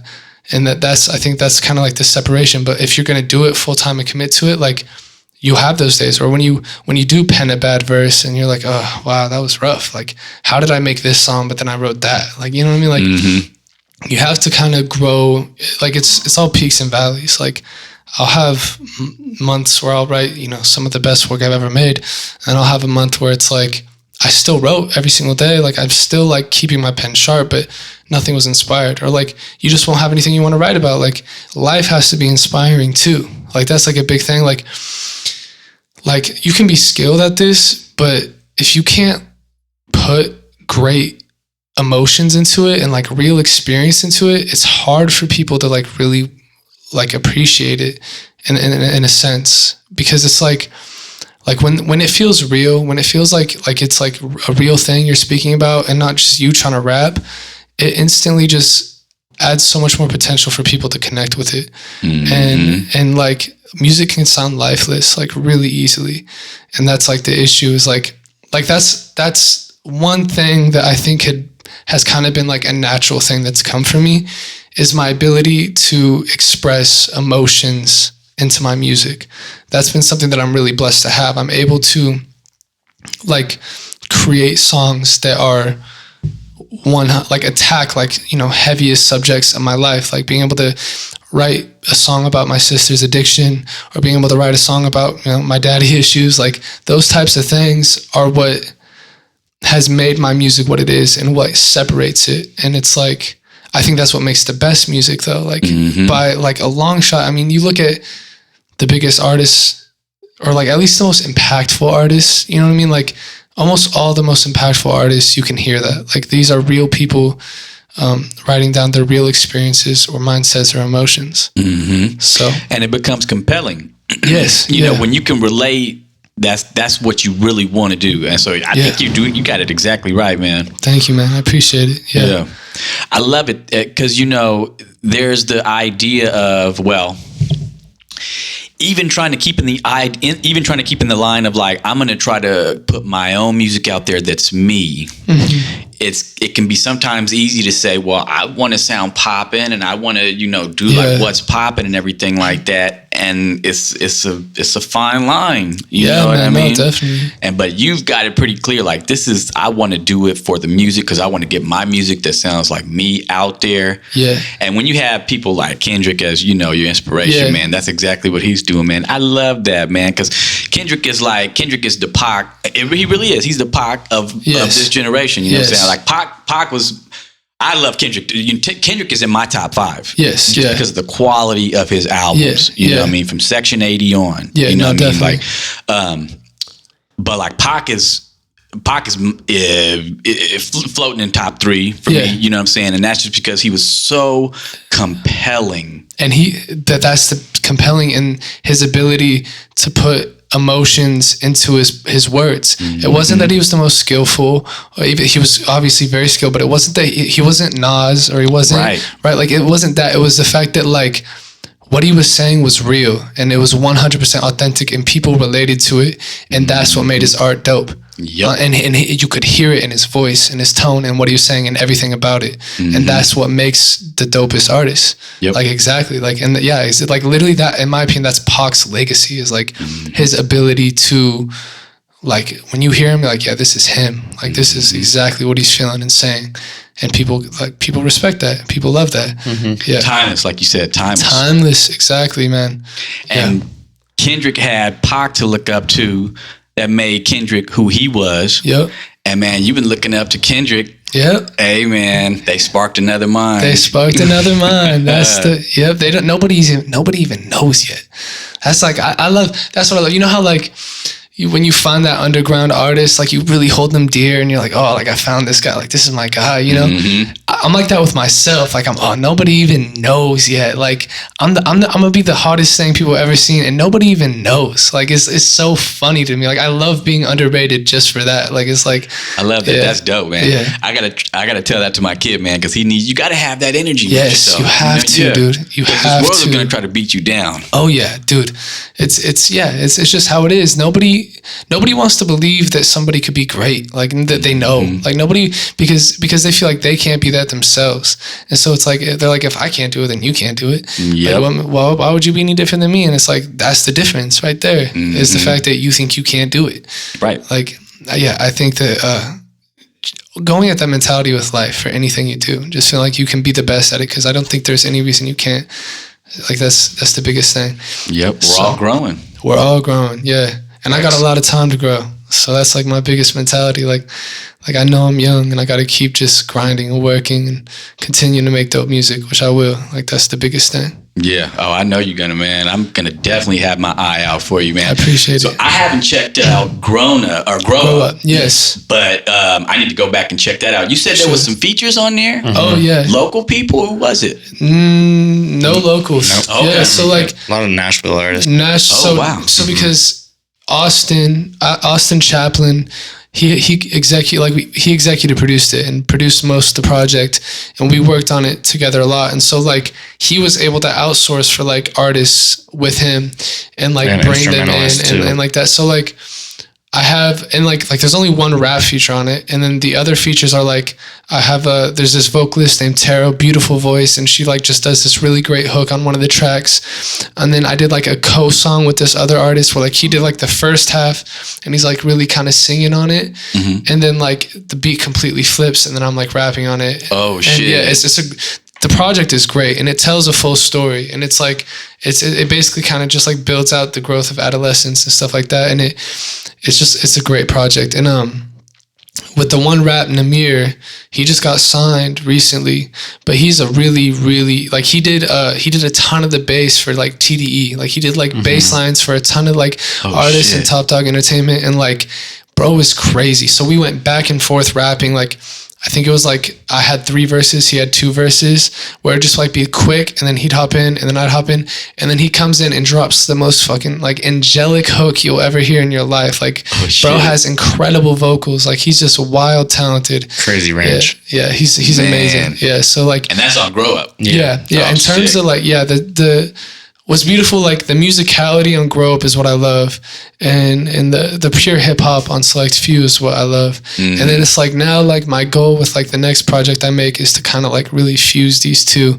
because like with like I don't work with Austin as much as I used to, but like my goal is to be able to just like kind of become as musically oriented on my own, and like a lot of the music I've been making lately, like I'm thinking ahead of features and how I want to put it together, and like just trying to get as musical with it as possible while having the skill set that I have now, which is continually, growing. Like it just keeps getting better. So yeah, next project will be even crazier. But I think with this next year, I'm gonna do singles, and then just cause like the way I released this last project was dope, but I don't really want to work on another album until I can work on it, either producing it myself or working with like another producer. Like that's kind of like my biggest thing. Like I want to be able to have full control of it sonically, not just like, working on YouTube beats constantly. Like it gets hard to make a real sonically fulfilling album when it's just, producers that aren't, coming together and like working hard. So like that's kind of like my... And you got the vision, and once as you increase those skills on the production side, man, you'll be able to further that. Being able to fully create that experience that you already see and can look man. at. Yeah, that's the goal. That's the goal. But it takes patience though. That's why I'm like, because at the end of the day, like I'm an artist at heart, so I only want to make albums. Like I only like singles are boring. Like the lack of direction makes it harder to want to sit down. Like, when you have something that you're really trying to work towards, it makes it a lot easier. And so it's like, and I know it's going to take me probably, 2 or 3 years to get like to the point of production that I want to get to, like to like where like the music is as quality as the rapping. Like I don't want to be rapping over shit beats. Like that's just, what I mean? Like, and so hopefully I'll, there'll be a producer. I know Malachi, he produces. And so we've been chopping it up about getting in the studio together and working on stuff. But yeah, just trying to find as many like-minded individuals who want to make, one of the greatest albums ever. Hey man, I love it. I know you're gonna do it. One name I'm just thinking of in my head as you say this is somebody you might know of, Alexander the Great. I don't know. I haven't heard of him. He's a producer, works with, he's done an album and a bunch of tracks with a local MC by the name of Rough Ian. Okay. And they're like a duo, and like ATG's beats are like, man, like, so he's, they were on the podcast and he's talking about like, Jay Dilla as the influences and stuff like that. Okay. Yeah. And it's like, he's big. Got like, it's just like he's got a lot of pianos and samples. The way he's doing it, that's doing exactly it clean. what I'm hunting for. So that's like, that's perfect. No, I'm gonna look him up. Yeah, that'd be dope. Yeah, I'll link you guys up. That's what's up. I would love that, man. I'd really appreciate that. It's all about building relationships, bro. Yeah. That's another thing, man. Like, it's crazy. I've been doing this for years. I didn't even realize there was like a real hip hop scene out here, like, which is crazy. Like, I mean, I worked with Eli. I knew of City Hippie, but that's like where it stopped. And like every time I've done shows, I don't know, like the people that have been there haven't been like the friendliest towards me. I think it's just because I'm like a young kid and they're like, what is he doing here? Like I know what I'm capable of. And it's like, but I think like, I also think people think I have like this like headspace to like, I'm like I have this energy where I don't want to work with anyone, but that's not the case. Like you can ask anybody in City Hippie, like it's all love. Like I will work with anybody that is cool, down to earth, and like down to work. Like I just, like collaboration is a big thing and it's super important. So it's like Like, yeah, and I love killing verses. Like, that's like a competitive fire. Like, now, recently, though, I'm starting to kind of get that love. Maybe because I'm 18 and not 15, but, like, there's a little bit more, like, okay, but, like, I'm trying to, the Epitome Gallery. Yeah, Julia down there. Yeah. The Fat Bowl Cypher and everything. Yeah, so I got invited to the last one. It was Cam's birthday, though, so I couldn't make it. But, like, I'm sure I'd go there and, like, I'd meet some people that I haven't fully got to be introduced to or anything. So, like, it would be cool. It'd be cool to see the scene because, like, man, I'd be down to drop a cypher. Like, bro, that's light work. Like, that's fun. Yeah. Like, it's what I love to do. You a wordsmith, cuz that ain't nothing. I appreciate it, dude. Seriously, wordsmith. That's heartwarming. I appreciate it.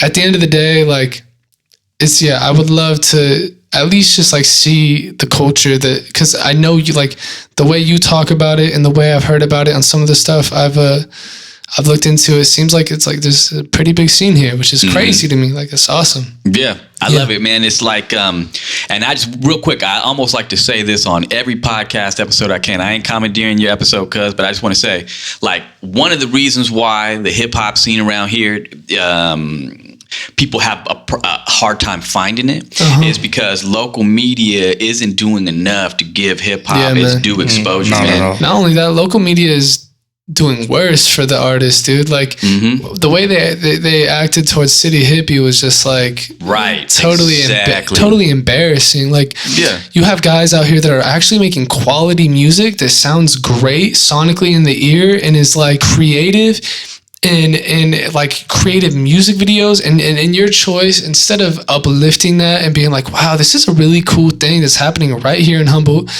let me shit on it. Yeah, let me throw some negativity out into the world on a local artist trying to do something. It's like, wow, like that's so disappointing. Yep, and I feel like it makes a difference, man, because then you just see in Humboldt County, you got a lot of keyboard warriors, you know what I mean? People ain't out there doing much, and so then they're just like, following that same energy that, Lost Coast Outpost or wherever else is putting out there, man. Like, we need more exposure for hip hop out here in a positive way, because it's already hard enough for artists, you know what I mean, to, like, even want to put your craft out there in a situation like this where there's not any uplifting exposure. So you're just like, damn, we're out here, you know, doing it. You know what I'm saying? Like, and it's the type of thing where, and I'm not saying nothing about it, I'm just saying this is an observation with it, like, the fact that there's not more exposure for hip hop and it's harder for people to find hip hop. I would be upset as an MC. Yeah. I'm like, it's not congruent. Yeah, no, definitely. And it's like, also like the barrier people want to have towards like supporting it. Like, what I've noticed, like, every time I've done a show, when I get up there, there's nobody in the stands. And then people, like, realize, like, oh my God, like, this kid's killing it. Cause like live perform, like, I'm as good a live performer as, like, I am a rapper. Like, I'm an MC at heart. Like that. I love performing live and just seeing the crowd build, like, going from like 0 to 100 is the coolest feeling. But like, I had experience, like, the last performance we did, I don't have any, like, dubs over my vocals except for on hooks. Like, I'll have, like, a light hook, like, dub on the hook just so that I can talk to people while the hook's going and stuff like that. But, like, my verses are completely cut out always. Like, I'm never rapping over myself. And, like, there was, like, this post on Facebook, and it was like, because it was, who had come out? Who was it that was headlining? God, the albino dude. He's a great Brother Ali. Brother Ali, yes, yeah, Brother Ali. Brother Ali was headlining, and, like, the guy had posted, like, Brother Ali was great, but, man, all those other guys just rapping, lip syncing the whole thing, and I was like, lip syncing. I was like, I just had to mention, I was like, for your information, like, there was no lip syncing done. Like, that was, maybe it just sounded so beautiful to you that you thought it was lip syncing because you could hear every word that I said so clear. But, like, and now that guy's a fan of my music. He was, like, commenting on my last post, like, hey man, this has soul, this is great. And I'm like, yeah, dude, like, it had just as much soul when I performed it live. You were probably in the back getting drunk, listening to like 3 minutes of it and came to your decision. Like, it's, that's what, like, people are just ready to hate. They're ready to find a reason to hate. It's so crazy to me. It's like, right. It's like when someone sees, like, a post, you know, and it doesn't have a lot of likes. Even if they liked it, they're not going to like it because everybody else didn't like it. Mm-hmm. Like, you know what I mean? Like, it's like that type of energy where it's like, I'll like the headliner because he's made a name for himself, but this person, I don't know him. He's not good. He must not be. Like, it's like, man, you should be like, wow, this is cool. Like, I'm here. This is a guy that lives in my area, and he's up on stage, you know, being vulnerable, putting himself out there in front of all these people. Like, that's a dope thing. Mm-hmm. That should always be the energy, man. I have respect for anybody that can get on a stage and perform and express themselves, and especially with their own music. Like, you know, y'all get hyped on karaoke. Imagine going out there and performing something that you put your whole heart into. Like, that's a whole different high. Right. Like, it's performing live is like, you know, the most incredible thing ever, man. Like, it's seriously like, it's phenomenal. Yeah. It's a big reason why I do this. Like, it's like, it's a good little like treat, you know what I mean? Like, it'll, every time I perform for like weeks afterwards, I'll just have like this like high of like, yeah, this is why I do it. Like, this is like, it's nice to be able to perform your art and put it on like a full scale. Like with the last performance I did at Arts Alive, where this boutique Sage, they basically let me come out and I just performed in front of their store. And like, I got the you know, the couch in the cover that I'm sitting on? Yeah. We took the couch there and we brought it out there, and like we sat it down. So like, I was like sitting at the couch, and it was like a really intimate kind of environment. And so for the first time, I didn't feel like I just had to do like hype stuff to like keep people entertained. And I was able to perform like tides and like, you know, my more emotional like cuts. And it was like the most amazing experience ever. Like, it was like, there's something so special about performing something that you hold so dear to your heart in front of people and having them appreciate it and like react to it. You actually made the news for that too. Yeah, we recorded. We were on the news. Oh, sick! Like a 3-second cut, but we made the news. That's dope, though. I bet the people that were there were stoked, man. Oh man, no, it was cool. It was such a unique experience. I actually performed the same set twice that night, you know, and built two different totally different crowds. But like, there was this one lady and her daughter that had come from like out of the country, and they were just visiting for like the week, and like they were like the daughter was like infatuated with my music, and they ended up buying like merchandise and stuff like that, and like like these random people that like would have never even probably ever discovered my music until like, you know, like a few years, you know. But like, you know, like it was really a cool experience. Yeah, it's performing live is dope, and performing from now on, I think every set I'm gonna pull out the emotional stuff. I don't really care at this point, because that stuff got a better reaction. Like, that had people like standing there like, oh my God, like this kid is from here? Like, that's crazy. Like, it was a really cool thing. Like, yeah. The mentality around here is like, oh, this is around here. You know what I'm saying? Yes, folks, like, it's around here, you know what I'm saying? Yeah. Like, dope artists are around here. Yeah, people man. only see, you know what I'm saying? And this is definitely not a knock on like Dwayne Flatmo and like, you know, people making stuff for Burning Man and stuff like that. You know, Dwayne Flatmo makes the big, the Pulpo Magnifico, the big, you know, metal octopus. Yeah. Like the one that was like just all over social media. I saw that people were posting like crazy. Yeah, that looked crazy. Yeah. And I mean, he's dope. He's a dope artist. Him and his crew have been doing dope shit around here for years and everything like that, right?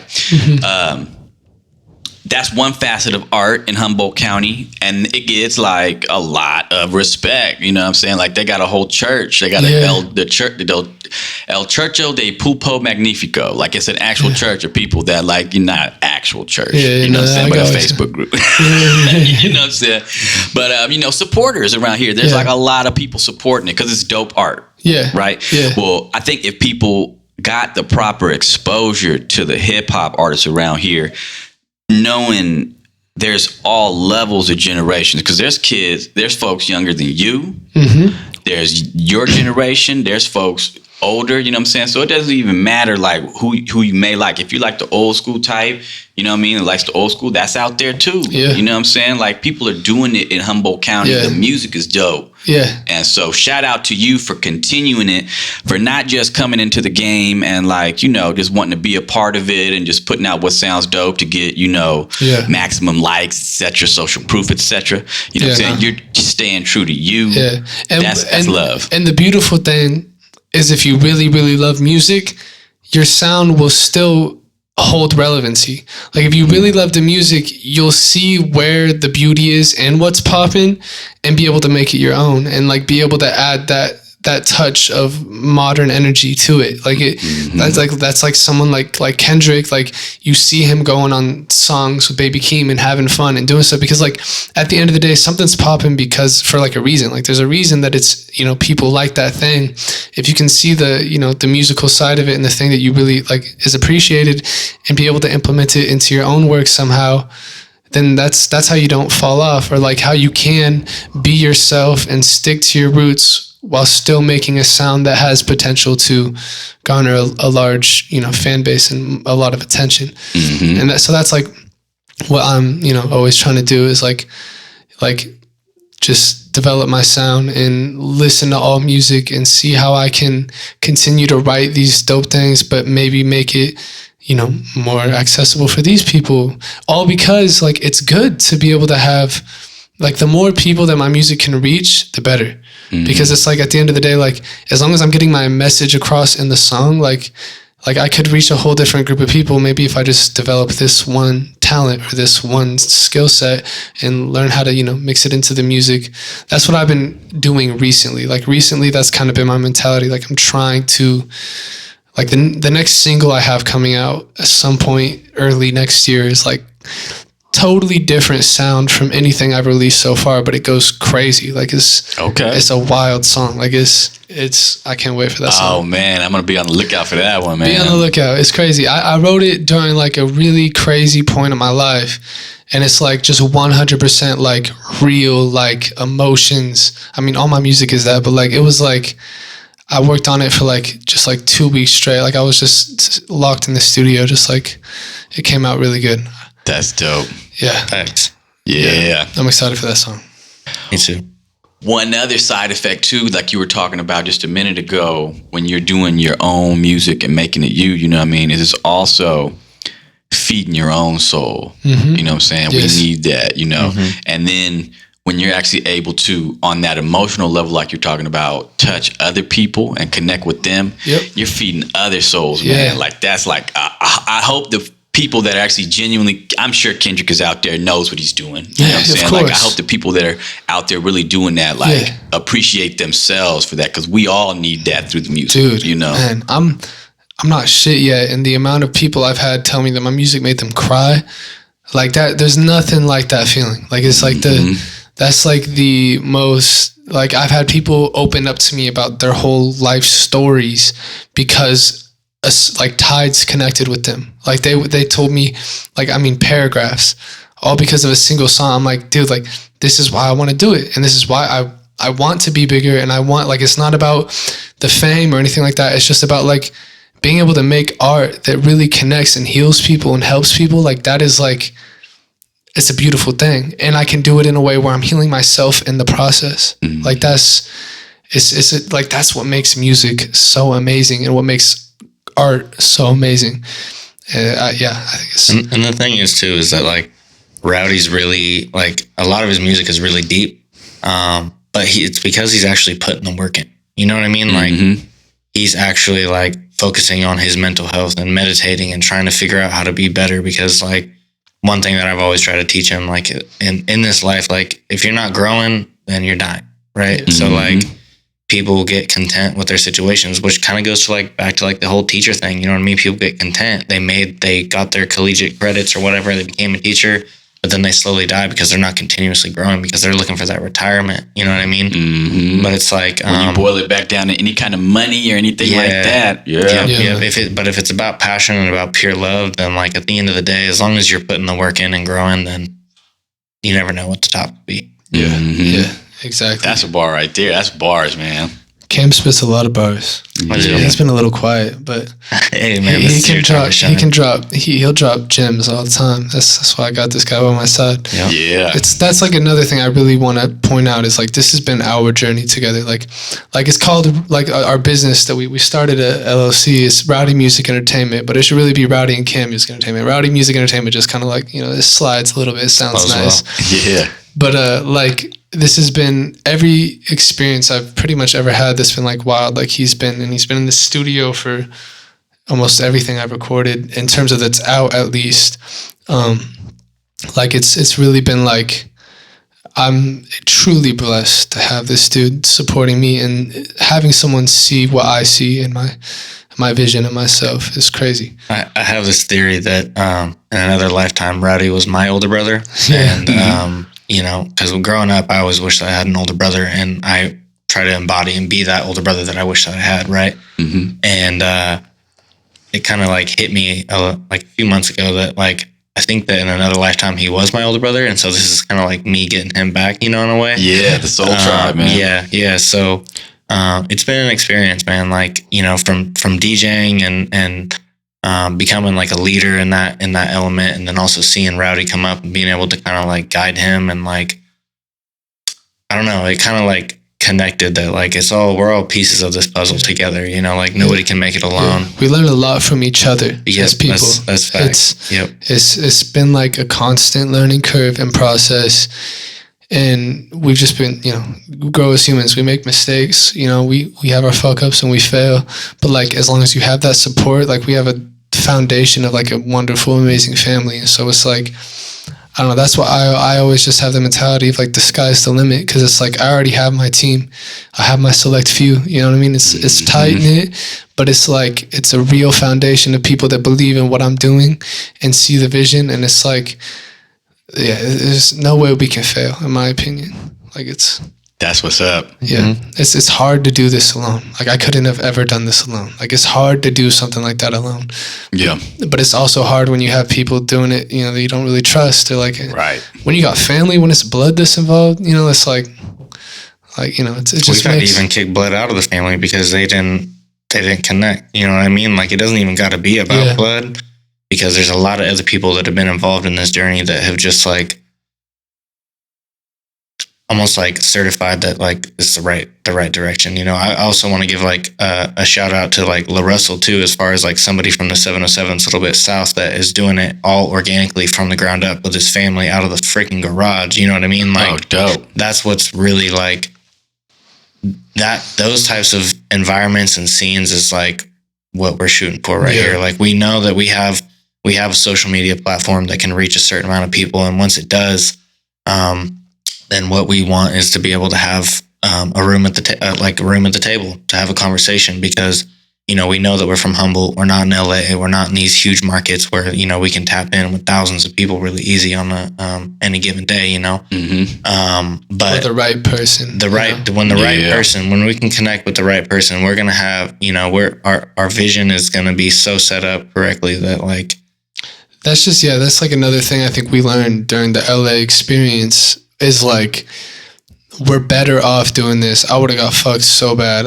I probably would have lost my passion for music purely out of the way I feel like, you know, it would have treated me. Like I would have made dirt money. I would have been doing something I didn't love. I would be getting worked like a war horse, you know, like as a kid, like as a literal kid, mm-hmm. Like there's no beauty in that. Like that's what grow up is all about. Like is about like realizing like I need experience for my music to be, you know, as what it is. Like, you know, like if I wanted to have life, like I need to have a life outside of music was kind of like the concept. And I think LA just would have completely drained us of that. And now, right, like for a while I was like, oh, we can't make it our own. And it's like, we totally can. I mean, there's 8 billion people on the planet, right? It's like, I know for a fact there's a shit ton of people that if my music was put in front of them, they would love it and they'd become genuine fans. I've already met these people. I know they exist. And so it's like, all it takes is like figuring out how to find those people. And once I find those people, then if I talk to a label, I'm not going to give like, you know, like it's all about having leverage. Like you have to be the person, they have to be coming to you, not the other way around. Right. And so that's kind of like been our vision since then, is like continuing to put out music. One, that's beneficial because the more music I have out, the more music that these people don't have rights to, that I have all my rights to, so that when something does happen, you know, all the people that find me will fall back on that music and I can continue to make profits off of that, even if a label has, you know, a decent amount of whatever, you know, I'm putting out at the time. Like so like right now it's just like putting out great music, putting out great content, you know, like being creative. And it's like all this is like, it's just foundation. Like, I'm just bulking my discography for when it's time to win. Like, I can just quoting the shit out of myself. But like, that's the beauty of it, I think, is like, when the time is right, everything, like, I've just always had that mental, like, right now the time isn't right. Like, it's like, everybody's like, bro, you're so underrated, you gotta blow up. Like, people messaging, like, it'll come. Like, it's gonna come. I know it's gonna come. I've always had this feeling that it's gonna come. It's just about continuing to put the work in and grinding and being strategic about it and making great art. And if it doesn't come, at least I make great art. You know, and my words will live forever. Yeah. Like that's another amazing thing about music is, like, there's a lot of people that have been on this planet that have died, and not a single quote or a single thought that they ever had can be remembered today or heard, which is like a crazy thing. Like, their voice is just completely gone. I already have 2 albums out of my whole thought processes that will be there forever.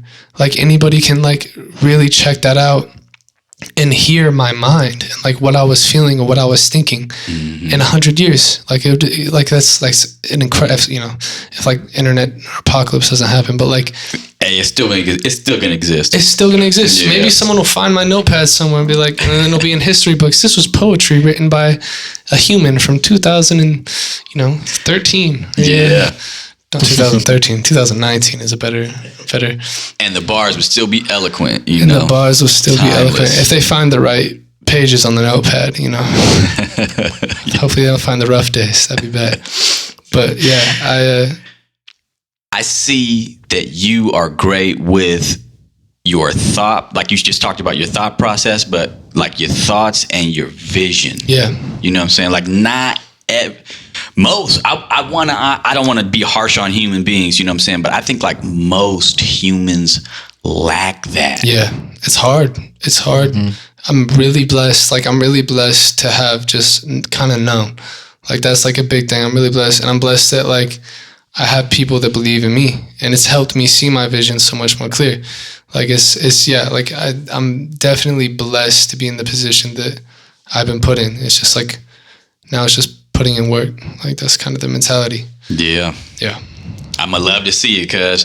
Thank you. Hey, man, you guys are both, I want to thank both of you for coming in. You guys are always welcome to come back. Appreciate when the next project is going to drop. You said it's going to be singles for 2023 or so, you know what I'm saying? But at any point, you know, you want to come back, you just holler at me, let me know. We're going to do another one. I most certainly will. I think 2023 too, we're looking to kind of, you know, build relationships with producers like Rowdy was saying. And also we're looking to kind of reach out to, like, people who are putting on shows too. You know, like, we're trying to get as much performance experience in front of Rowdy as possible, so that, like, really we can start doing our own little microculture tours, so that we can start getting out and branching out into other small communities that can, like, really kind of mess with Rowdy's vibes that we can mess with from our listeners on Spotify and Apple Music and all that shit. Yeah, I feel you. I feel like the whole Pacific Northwest would eat your vibe up, cuz. Appreciate it, man. Yeah, I did too. I feel like the whole world will eat my vibe up someday. Facts. Yep. Mm-hmm. Yep. I appreciate you so much, man. Like, seriously, thank you for having us on. This has been a dope thing.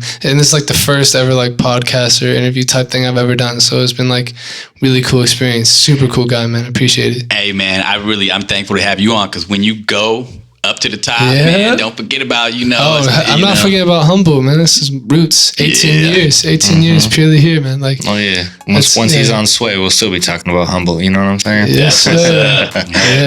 Yes.